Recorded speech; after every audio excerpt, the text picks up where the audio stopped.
And people say, yes, what's the difference? You know, the Bible's just another book. No, first off, that's wrong. The Bible's not a book. The Bible's 66 books. 40 different people wrote it. Over 1,500 years. There's never been a book like that in history. Ever. Does that make it the Word of God? No. It just means it's worth considering. Because there's never been a book like this. Gives you some reason to consider it over the others. Well, how about history? For hundreds of years, archaeology has used the Old Testament and New to find buildings, to find people, to find civilizations, to find kings that didn't exist or they didn't think they did. And suddenly the Bible said they're there and they dug it up and there it was. Does that make it the Word of God? No. It means it's historically accurate. Real people really existed and really wrote down what they saw. It's worth considering. And then they said, we're going to have God show up. And lots of people said that. Lots of religions say it. Don't worry, we'll prove it as a rational God would do. I will do prophecies. I will show that I'm not trapped in linear time, that I can see beyond where you are. I will give prophecies to tell you what the guy, when I show up and God appears on earth to reveal himself, I'll show you what he's going to look like. Over 300 prophecies. And then a man showed up one day named Jesus. And he said, I'm that guy. And he fulfilled all 300 prophecies. That's impossible.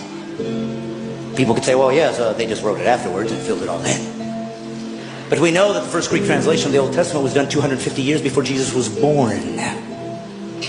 So how could they possibly know that he'd be born in Bethlehem? How could they possibly know he was going to be crucified when crucifixions didn't even exist as a capital punishment yet? How could they know that he'd be betrayed for 30 pieces of silver 250 years before there was a Jesus? Does it make it the Word of God? No, but it's starting to get close. And then Jesus said he would fulfill these things and did miraculous things to prove I'm not just a guy talking like everybody else. Look what I've done.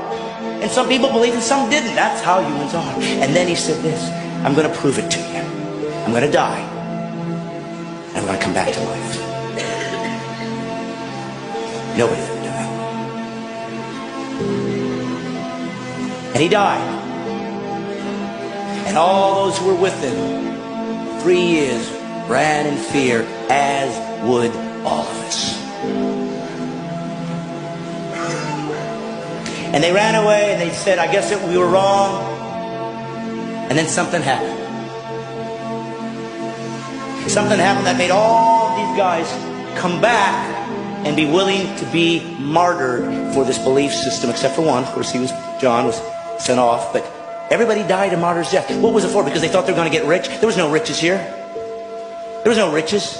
The Roman government hated them. They wanted them destroyed. They'd use them as people that could be eaten alive by animals for sport and entertainment.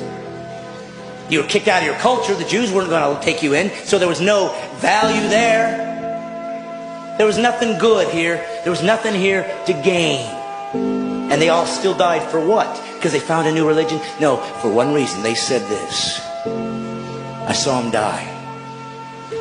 And I saw him come back. And that's it. You don't have to believe it.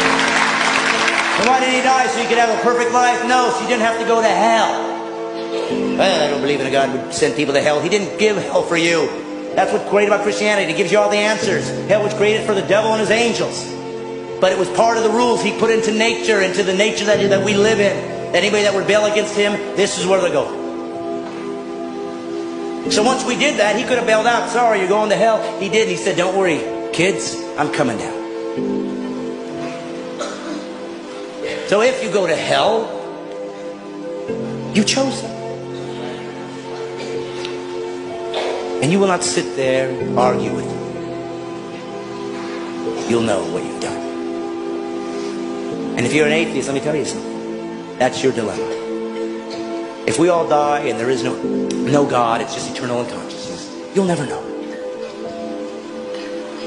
But if you're wrong, you'll know forever. And it's not a gamble anybody should take. Well, what are you saying? I should just believe in Jesus so I don't go to hell? Pretty much. God bless you, everybody.